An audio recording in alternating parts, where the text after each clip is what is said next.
For a 5,000 square meter plot, one floor now takes less than 20 minutes, and all 6 floors can be scanned by one person in just one morning. We surveyed the project in Quanzhou. It was a 5,000 square meter office building.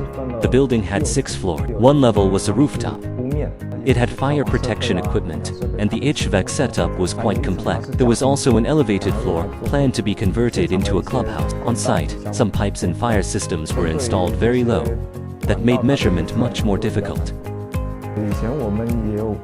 We've handled similar projects before. In the past, we had to spend time on site, checking map systems and verifying the building's actual conditions. For a project of around 5,000 square meters, 2 people usually could not finish it in one day. It typically took 1.5 to 2 days. Now, one floor takes less than 20 minutes, so, for all 6 floors, one person can finish the scanning in a single morning.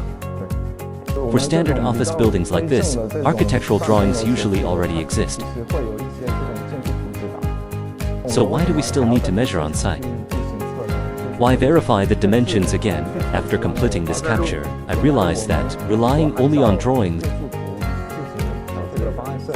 can easily miss many on-site details, such as pipes, fire hydrant locations, or deviations from the actual building, and that often leads to problems later, when the real site does not match the design, causing repeated adjustments back and forth.